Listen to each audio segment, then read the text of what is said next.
You are listening to the Scars and Guitars podcast series and syndicating for the A-List Online.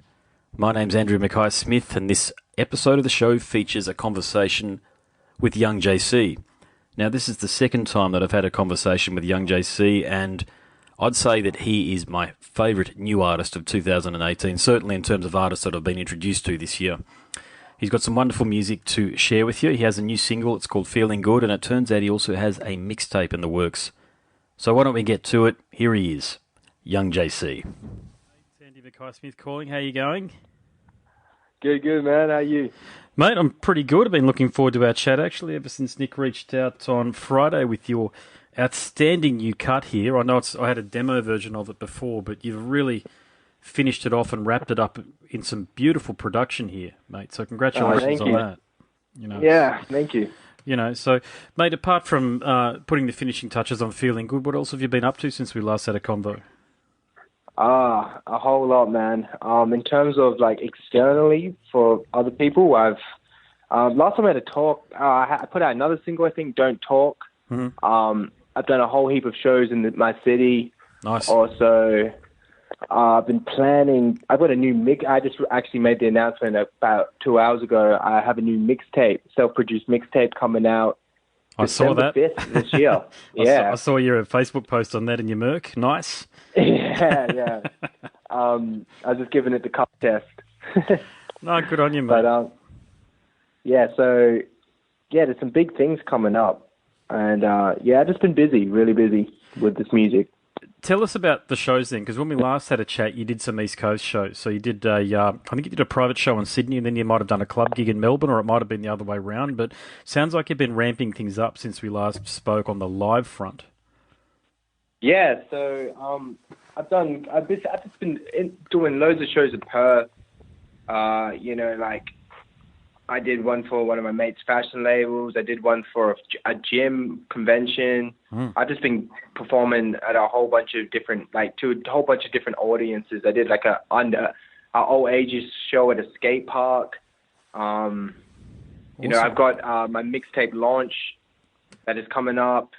So there's a whole lot of different demographics I've been performing in front of.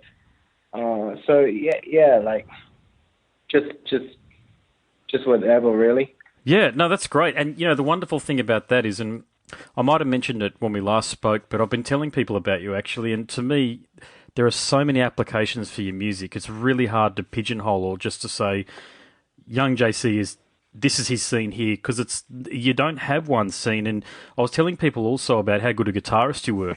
And Thank you. I only just saw it tonight, but on the 31st of October, you put up a really cool video of you playing along, singing with your acoustic guitar.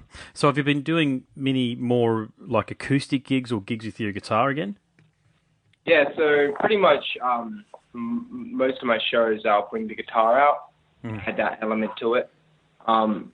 Not purely just me and my guitar. I haven't really done that since the days of just busking on the streets. That's what I used to do, just me and my guitar. Yep. But yeah, now when I perform, I'll usually bring the guitar out, and I have a few tracks that just go really well with the guitar. Yeah, I'll say you got an excellent rhythmic cadence. Few people are born with the sort of rhythmic cadence that you've got. And I think you're talking about Hendrix and a few of the other guitar greats and the like, but still, mate, you've got an extraordinary inner rhythm that just comes out so well on the guitar. So please keep on doing that. Thank you. Yeah, I have to now. That's my instrument. Sweet. Yeah. Yeah, and look, the other thing I noticed that I didn't pick up on the demo version, and I'm sure it's not too far away in terms of quality from the end result here on Feeling Good, but the thing I really like about this cut here, Feeling Good, is the percussive nuances. So that drills back to the cadence that you bring on the guitar as well, that rhythmic strumming cadence that you've got there. Can you tell me a little bit about how you approach the percussive cadence on this cut here, Feeling Good? In terms of the drum patterns and all that? Yeah, the drum pattern, because it's very smooth, man. And I actually listened to it today about 5 or 6 times in a row. And sweet. It cuts really good when every time you listen to it, when you're listening to it intently, by the way, with decent headphones on. I got Bose headphones on, so I was listening to it that way. But I kept on hearing new things, or new percussive things I'm talking about. Sweet, that's so cool. for me, everything is really organic when I'm making music. So I usually start off with like a melody idea, and then I don't know, I just kind of feel the drums, and I just put the drums to the melody, and you know, I get like a 16 bar loop, and I just kind of roll with that.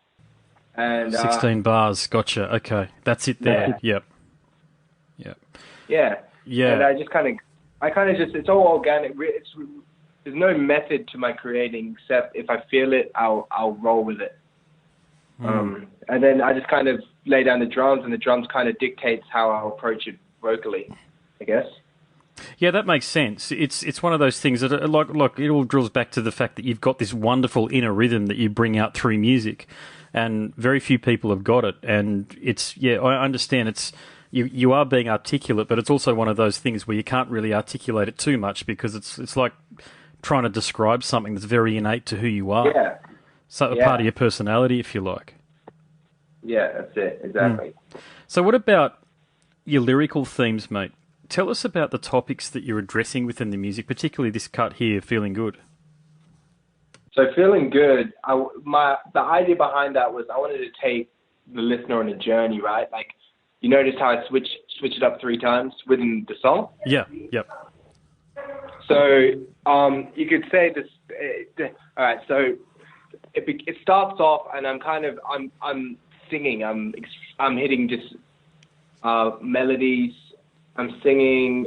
Like I'm essentially expressing my love for, you know, some people might look at it as like a partner or this or that. It's just kind of saying, like, you left me, I'm broken, blah, blah, blah, blah, blah. You kind of dramatic. It's dramatic.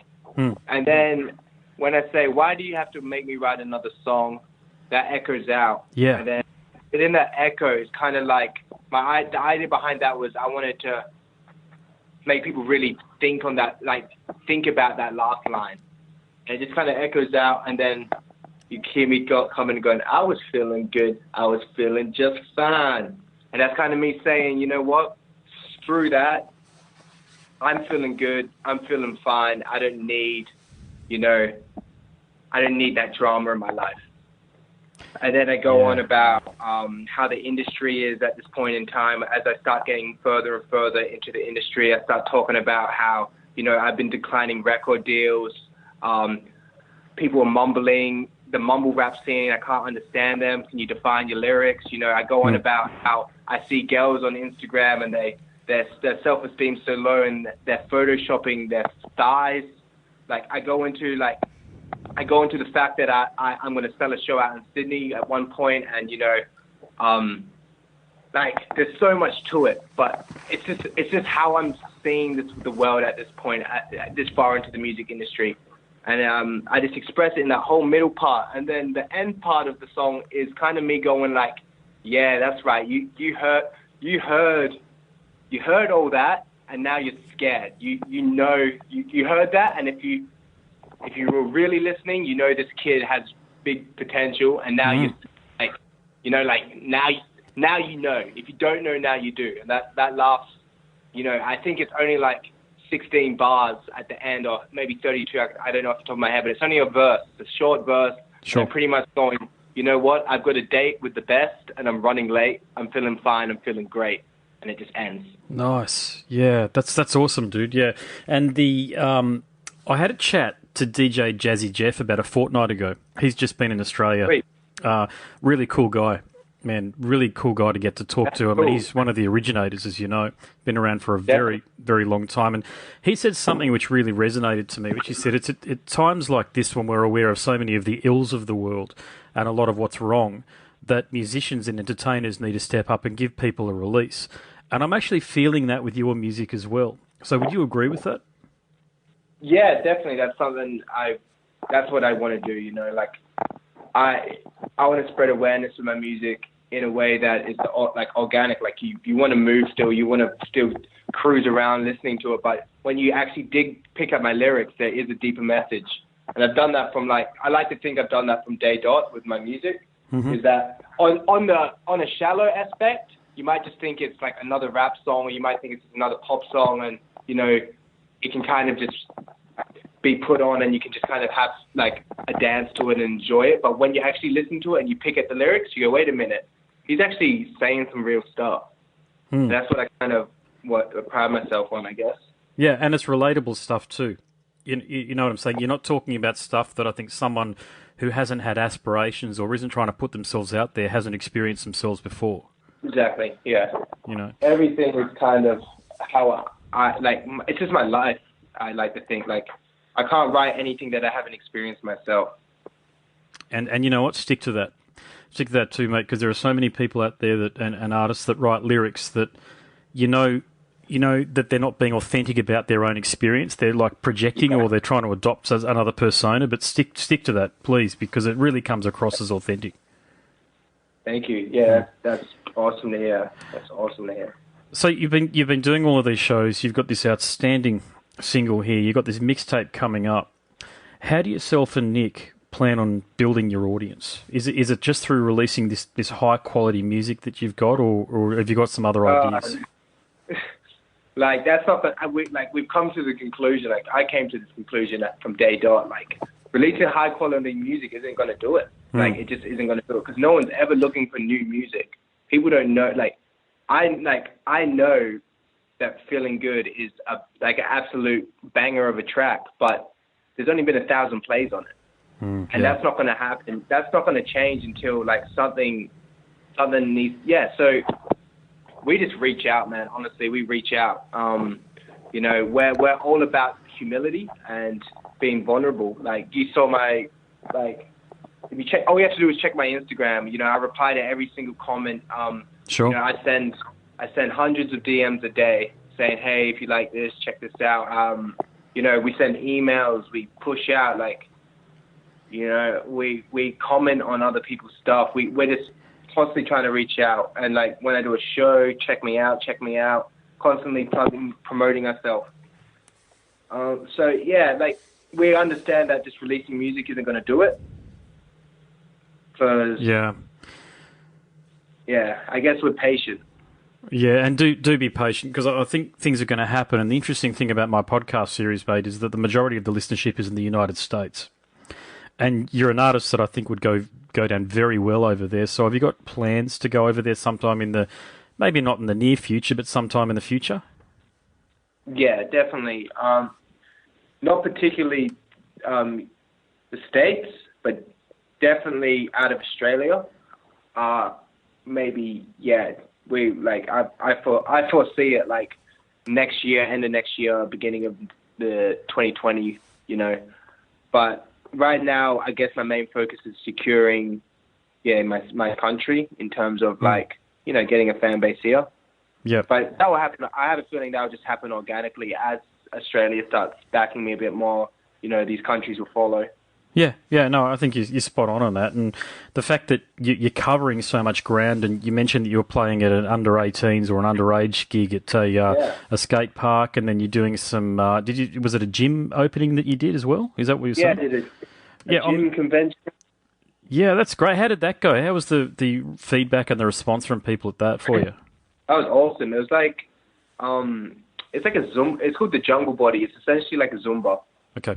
And they do like a conference sort of thing. I don't know what you call it. Every year, like all the girls do a huge routine together, and they wanted live entertainment. And the person who runs the events really was a fan of mine, and she got me up. And they're all playing like Zumba music, which is essentially like, you know, like Samba. Afrobeat, and all that type of thing. And you know, I went up there and I did my songs, and they loved it. Like they were doing their dance routine to my songs as I was playing it. I played Fire, I played Time to Go, I played Ain't No One Killing My Vibe, and like that's the thing with the message in some of my songs. Well, all of my songs, I can relate them to any audience. So I was doing Ain't No One Killing My Vibe, and they love that because obviously they're all about being empowered. And then Fire is like a dance track, and it went really well. It was an awesome show. That's a good angle, isn't it? Yeah, it's a damn good angle, that one there, the corporate angle. And I don't think I've ever had a conversation with God. I've done well over 300 interviews at this point. This is the first time I'm talking to an artist about pursuing the corporate gigs as a way to build a bit more of a following, mate. But if you've, the chances are, mate, if you're going to do well in front of an audience that particularly participates in fitness and Zumba, have you thought about going into some of the, the truly corporate spheres, like the banks and that sort of stuff? Because I think I mentioned last time I had a chat to you that I'm a musician and I've played at a lot of corporate gigs. Yeah. And I've played like a lot of, I can't remember the name of the banks now. Over here, geez, sorry, I can't remember it, but I've done a few of them, just like Christmas parties and stuff where there's like 150 people in the audience. And mate, they're great gigs. No, it's covers. It's covers actually, but you find that what would happen was we'd be the covers band, so we'd be the stuff that was playing all the time because people like to drink and get drunk and have fun, and nobody's being silly. They're just having fun, having their end of year get together or their corporate function, like what the Zumba thing you're doing, but. You just find my point would be that they bring in the few that I've done, they brought in like an opera singer and then they brought in like a fire twirler as well. So sweet. They tend to get all of these different people together to put on a bit of a show. And yeah, I mean, I don't, to truth be told, I have no idea how you'd hook into that truly corporate sphere, mate. But there's definitely a corporate scene, if you like, that you could. And I'd definitely rock out at some corporate events. I reckon you go great with it, especially with your guitar stuff. Yeah, for sure. I'd love to. Yeah. It's not something I've really thought about, but if it's there, I'll do it, Like, I'd love in the position to really be turning down opportunities like that. Look, when I talk to Australian artists, you want to make a living out of it, and you've just got to basically take every gig that's available to make a living out of it. There's no two ways about it. And you mentioned earlier, you're very humble about the way you approach things and you're responding to people on social media and the like. So I think that authenticity that I mentioned as well would really come across there, and you get all these really good references from doing it. All you really need is a couple to start with, and then you never know what could happen after that. Yeah, all right. Yeah. Get the team to look into it. Cool. Mate, I'll change track, and I'm going to ask for your opinion. So I'm going to put you on the spot a little bit here. But what's the top 5 cuts or albums that you've listened to this year? So focusing on 2018. Oh, this year. Okay. Sheesh.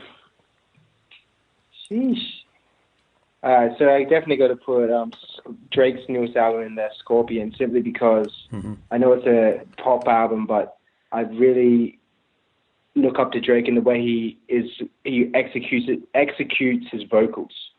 The way he delivers his vocals is a big thing I love about Drake. He's not necessarily saying a whole lot, but the way he executes them is powerful.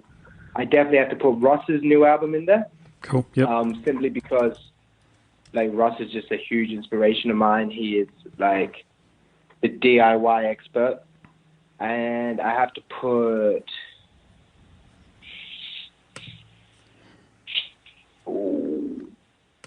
what's it called? J. Cole had a sick album that came out this year. I'm a big J. Cole fan. Cool. Eminem had a dope album as well. Is that right? That's right. Kamikaze, he had a good comeback after that other album. The other album didn't do much for me. Rightio. Yeah, how many? That's 4, right? That's 4. You got one more. One more album. And I'll have to say, I know these are all hip-hop albums, but Logic had a really good album as well. Okay, Logic. All right. And now, I'll put you on the spot again. You reckon Kanye can capture his mojo again? Definitely. I reckon he's still got it, to be honest. Good call. I do too. But there's a lot of hate directed in his direction these days, and I think a lot of it's very unfair. I mean, he's allowed to have an opinion, and he's a man who likes to express himself in various ways. That's what it's about, being an artist, I guess. Is like, he is just doing him, and he's making music the way he wants to, and it's like it's still. I reckon it's still dope. Whether or not the message is the same as it used to be, it's still dope, and it's Kanye. Like, that's what you sign up for when you're listening to Kanye. Well, my beautiful dark twisted fantasy. That's one of the best albums ever released. That one there. It's one of those albums that I put it on even now, and a bit like what I was saying about your wonderful cut you've just released. I'm finding new things about that album all the time. Definitely, yeah. I agree. And I even really loved 808s and Heartbreak. Yeah, all these albums bring something new to the table, and that's what I really love about Kanye. Like even Yeezus was like completely new sound. 808s and Heartbreak had more of that, like that really high-end vocal sort of sound to it, like almost telephone voice, like the majority of the songs had. And then what was it? Dark Twisted Fantasy that was like had a lot of that auto-tune sound to it, right? Yeah, very soundtrack. Yeah, it had a soundtrack quality to it, in my view, anyway. Yeah. No, it was a good. Yeah, all great albums. Yeah, I think Yeezus was the album. To me, it sounds like a rock album in a lot of ways because there's massive beats on it, and crazy. He's really been misunderstood since then, I think, and I do. It's very hard to follow up an album like My Beautiful Dark Twisted Fantasy. So I think anything that came after it, particularly the Yeezus and The Life of Pablo, I think both of those two albums, they sort of struggle. I think they're great albums, by the way, but a lot of fans out there and a lot of critics out there, that fantasy album casts such a big shadow.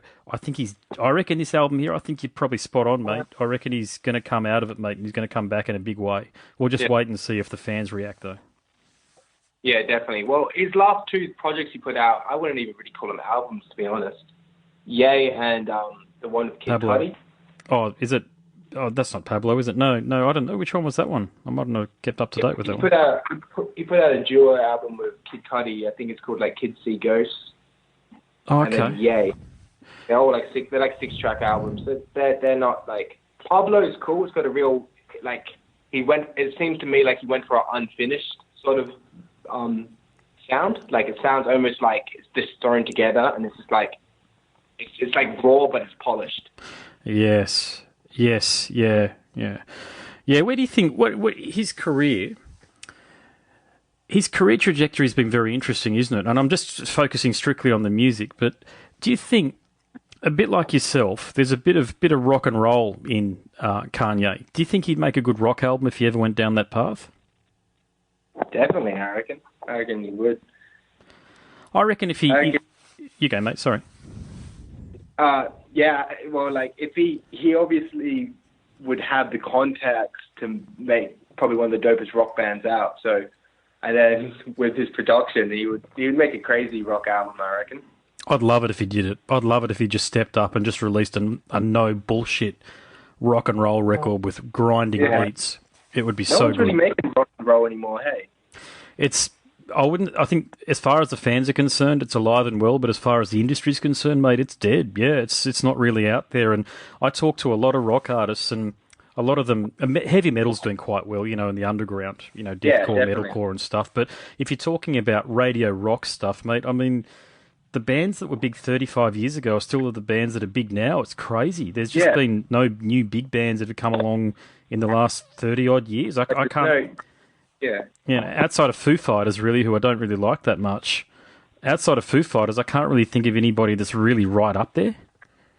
Yeah, I know. Yeah, I feel that as well. Well, it's really like the mainstream is hip hop now, so and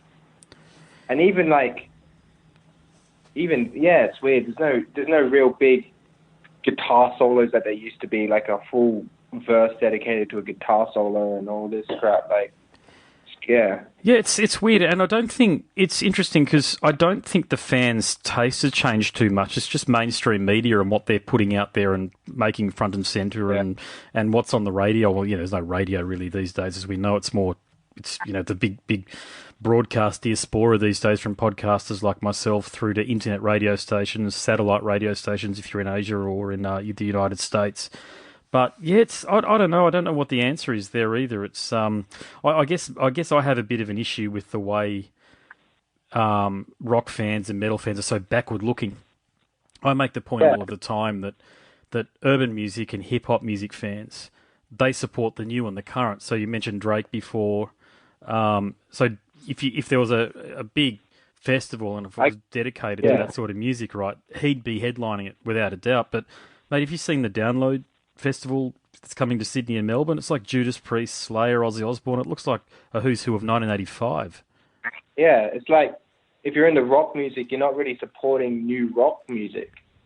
So it's kind of, they're killing themselves off, really. Yeah, and it's a big problem, mate. I can tell you. It's these new bands. I speak to a lot of bands over from where you're from, and nobody's got any answers. It's almost like we're all just releasing music for ourselves, really, you know. And I was affected by it because I'm a rock guy essentially, and even though I'm more of a funk and disco guy at heart, really, that's my music. Yeah. But rock is the music that I tend to get an audience for me to play, and I stopped playing originals music about 8 years ago or so, just because it was playing Tuesday or Wednesday night in front of your girlfriend, my now wife, and a few other people. Bugger that. Sheesh. Yeah, I get you. Yeah, it's just tiring, you know. So, but it is what it is, mate. I suppose it works well. It works really well with the music that you're playing and with someone like yourself, because I think you can appeal to so many people, and I've mentioned it already during our conversation, but there's so many people that you're going to appeal to, and I it's just a case of whatever, you know, the trends that are out there in the market, you can adjust your music and update it slightly to appeal to people. Yeah, that's what I go for. Like with this new mixtape coming out, you know, I've got a little something for everyone. The mixtape's called Because of Summer. It was originally supposed to be a Summer Jam mixtape, right? So I wanted to just put something out for an Australian summer. Cool. And like there's a few tracks on there that meet that, and then I also have it. Like I've got something for the rap fans. Feeling Good, you'd say, something for the rap. It's like rap pop. You know, I've got a few pure ones where I'm just singing. I've got like, yeah, there's a little something for everyone. So that's something else I really like to pride myself on, is that versatility. And I guess that's what's going to make me stand out in the long run. I think it will. I think it will. Yeah. And are you releasing physical copies of this one here? Have you got a CD lined up? No, I don't have a CD lined up. Yeah, it's an interesting one, isn't it? I think it's more of a lot of rock fans love CDs, but a lot of contemporary music fans aren't really into it. It's more MP3, FLAC, and WAV. Yeah. WAV files. I guess it's kind of like a novelty, I guess, like a CD. Like people doing vinyls now, even. Yeah, it's got to be mastered the right way, though, otherwise vinyl sounds like shit. I've bought a few. I've been caught out a few times when, you know how they remaster a lot of old albums, but from the CD version? Have you seen that, or heard that, I should say? Oh, really? Oh, I haven't seen that. It's terrible. Because I'm 40 years of age, right, I get into bands like, not really anymore, like Chili Peppers and stuff, and I bought Mother's Milk thinking it was going to be a full-on remastered thing, mate. It sounded so thin. It was awful. I actually gave it to somebody. I couldn't listen to it anymore because it's not what their music sounds like. Yeesh. Yeah, you got to be careful. That seems just like a stupid thing to do. Who would think that's a good idea? Oh, some idiot at a record company that, you know, the Chili's, I think, I don't know intimately their business deals, but I can't imagine that they would have signed good deals early on, given it was the 80s. And the record companies are just probably trying to mine money out of product wherever they can, so they don't give a shit about the quality of it. Yeah, I get you. Just speculating, but that's what I think's going on anyway. Yeah. Yeah. Damn record companies. Well, mate, they're not a thing anymore, are they? I mean, it's. I guess it's the downside to it, but it's also the opportunity, isn't it? That you're not constrained by that. You know, 20 years ago, if you didn't have a record company behind you, you didn't get anywhere. It was as simple as that. You needed a label. You needed a label. Yeah, and but these days, at least you can do what you're doing, and you got a good manager there, and you can use social media to reach out to people. It's just that you're competing with a whole heap of other people at the same time. That's it. That's the only problem. Well, it's not even a problem. It's just that, I feel like Aussie rap is in this transition phase right now, where people are actually starting to give Aussie, like it a chance. People are starting to give Aussie rap a chance. So I feel like there's a lot of people doing it, but at the same time, in this market that I'm in, there's not that many people. Like, I could name the Perth rap scene on both my hands. Yeah, I only know the two of you, actually. There's obviously yourself and there's Reams. And Smiley, is it Smiles or Smiley? I got one of his, Smiley. Do you know Smiley at all? I don't know what his real name is, but I got his. I think it's like Hardo's rap, is it? I think so. Yeah, it's kind of got an early Eminem vibe to it. Yeah. Okay. Right. I suppose that'd be the easiest way to describe it. I guess that's what Oz rap was predominantly like in the last like 5 years. And I remember, like, I've spoken to a few veterans who's actually been, you know, grinding around the Perth scene, and they were like, yeah, it's predominantly been this hard sort of rap, that Bliss and SO, Hilltop Hoods. That was Aussie rap. It was never mainstream. It was always a niche thing. And I feel like now more than ever, and like you'll see it more over the next 2 years, I feel like Aussie rap will slowly transition into like how the UK like have made their rap scene mainstream. Like Skepta's an international artist, you know. You got like you know, Dizzy Rascal International. I feel like we're going through that phase now with like Manu Crooks coming out. We got like a whole bunch of other Aussie rappers coming out, and we're not doing that hard stuff. Like Manu Crooks isn't doing hard rap. He's doing mainstream rap, and we're accepting it because we're always 5 years behind the States or whatever, however it is, however it goes. So that's just the market I feel like I'm in now. There's a lot of people doing it, but at the same time, there's no one doing it.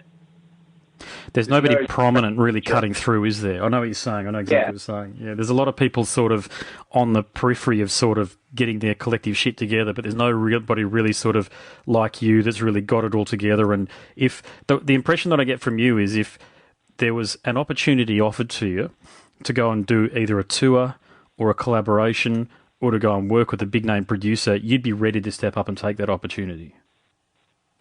Definitely. Yeah, but it's not always like that. You speak to a lot of people. A lot of people are starting out, and I don't think they understand that you've got to almost do an apprenticeship first, haven't you? And you've got to sort of learn the ropes. That's the thing. Like, a lot of people aren't actually musicians. As stupid as that sounds. I get it. Yeah. A lot of these rappers I'm meeting, a lot of these singers that I'm meeting aren't actually musicians. Like, they finished school and they were like, you know what? Like, people said I could freestyle. You know what? I'm going to make a few rap songs. And they're not musicians. Like, I was brought up with music. I was playing guitar. I was writing songs I say it in that song, I've been making hits since I was 9. Mm-hmm. That's how I feel. Like, I remember getting a guitar for Christmas and I didn't learn covers. I just played and I made songs. So going back to what you said, what did you say again? Sorry. Oh, I don't feel like people understand, and I've experienced it personally. Like they're not prepared. Yeah, they're not prepared, and they're not doing the hard yards like what you're doing, and actually performing shows, and you know, you got to learn how to recover from making mistakes. You know what I'm talking about, don't you? You make a mistake on stage, and it's like, oh shit, what do I do next? Well, you got to figure it out very bloody quickly. Improvise, adapt and overcome. That's what you got to do. And the stage is a very honest place, isn't it? Being up on stage, because you're up there for everybody to see. And if you don't have your shit together, and you're not entertaining, well, you know, it's not going to go that well for you. Put it that way. And do you find? Here's a good question for you. You're actually getting to the stage now where I can imagine you have a lot of advice that you could give to somebody if they ask. So, has anybody, you know, a lot of young girls or guys coming through, do they ask you for advice? Do they say, mate, can you just give me some of the good oil? Tell me what I need to know? I actually do get quite a few messages saying, hey, look, man, I've been following, because, people have been obviously following my journey. Like, so I get a lot of messages from people who were been with me since my first song, and now they're still following me, and they go, dude, like, I've been following your journey. Like, I'm a musician myself. Can you please tell me, like, how do I get started? Like, it's a classic question. Like, what do I need to do to get started? Like, and then they'll ask, like, what equipment do you have, or something like that. Yes. And for me, it's like, I feel like they're asking how do you get started, and then asking what equipment you have are two different questions. How do you get started is all a mental thing for me. And I say to them straight up, you need to find yourself as an artist before you get started. You need to actually ask yourself, what are your intentions when making music? You need to ask yourself, what type of music do I want to make? Why do I want to make music? Before you even think about getting equipment. Getting equipment is like a different process in itself.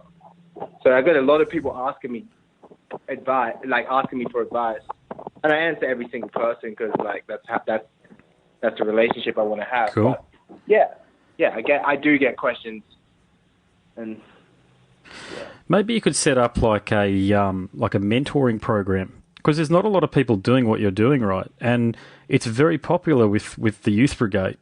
So have you guys have yourself and Nick thought about a way that you could, forgive the term, okay, because I know people don't. I actually did have one of the team members say like a few days ago, propose that exact idea, teaching like youth how to be comfortable with music and make music and stuff. It's something I've thought about, but I don't want to for me, it's like when I want to focus on one step at a time sort of thing. I want to just establish myself a bit more, get my name a bit more prominent, and then I can go into that aspect of teaching people a bit more. It's like people trying to be a life coach, but they don't have their life together. Oh, God.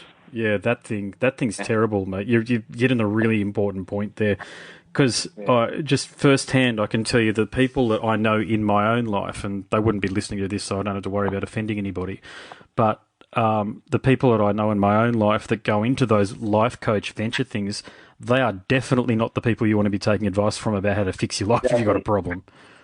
Yeah. It's horrendous. Yeah, I know, but that drills back to your authenticity, that you're honest enough with yourself about that. But look, we're just talking about different ideas and the like, and because you do have your shit together and your collective going on there, tell me about a lot of people listening will come from a rock, they'll be rock and heavy metal fans. So awesome. You have a crew there and you call it the Young Team. So can you tell us about what that means to your music? So essentially the Young Team it's my extended team besides my hustling team, besides my management and all that. It's my extended team. It's the family. It's the people who are supporting me and listen to my music and feel that it's something to include everyone. Because at the end of the day, I can't make music without them. Like I can't, because I'm not signing deals. I'm not signing a deal at this point in my career. I can't make music without these team members. They're a team. They're part of the team. They play a crucial role. So I came up with the name Young Team since I'm Young Jaycee, and it's just a way to connect us all. It's a family. It's a movement. It's a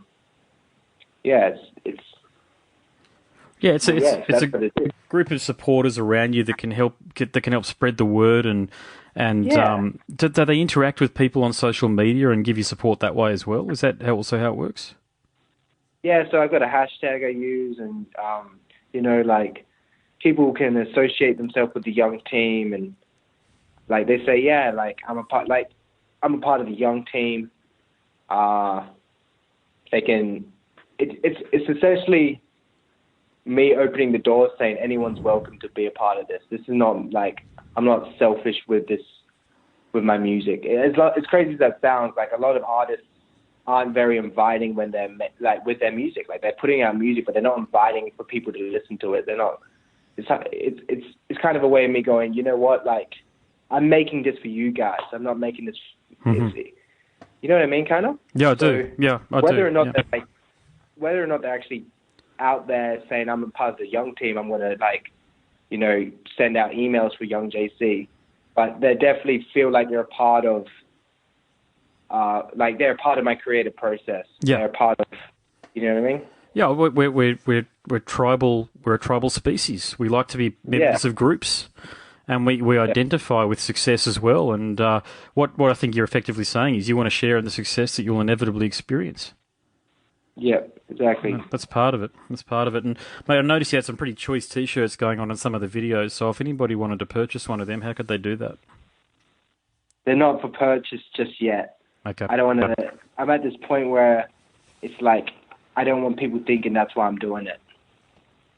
Mate, I think there might be. Oh, they're pretty good. They look good. They remind me of the Supreme T-shirts that are out there. And I mean, you might find that that's a pretty good way to get people involved that way. But I understand exactly where you're coming from. You don't want to put the cart before the horse, so to speak. Yeah, that's it. You know, and these the mixtape, the new track that's been released here, "Feeling Good." It's obviously on Apple iTunes, but where else can people tune into it? It's on Spotify, it's on iTunes, it's on SoundCloud, it's on Google Play, all the major distribution websites. I'm putting it up on. The reason why it's not on YouTube is because I'm getting a video made up for it, not a like a cartoon animation made up for it. Sweet, cool. So it should be up on YouTube in the next week, tops. And then it's everywhere. Like if you Google "Feeling Good," it should come. "Feeling Good Young Jaycee," something should pop up. I think it does. Yeah, you're right. I think it does. And look, I think anybody listening, check out the video that Young Jaycee released for "Time to Go." It's outstanding. It's probably one of my favourite videos of the year, actually. Thank you, yeah. It's a killer video, that one there. The quality and the production on it's just so good. And just the choreography and everything about it's very classy. Thank you, yeah. It's a good one. Shout out to Sam Harvey. Mate, that's it. Did you want to share anything else with the listeners? Yeah, just pretty much December 5th, that mixtape drops, and then stay tuned for early January because I'm going to be going on an Aussie tour. So, all that's the awesome. East Coast can stay tuned for that. That's awesome. Well, we'll have to have another chat in the lead up to that then. Yeah, definitely. You have been listening to the Scars and Guitars podcast series and syndicating for the A-List Online. My name's Andrew Mackay-Smith, and that conversation featured Western Australian artist Young Jaycee. Thank you so much for listening.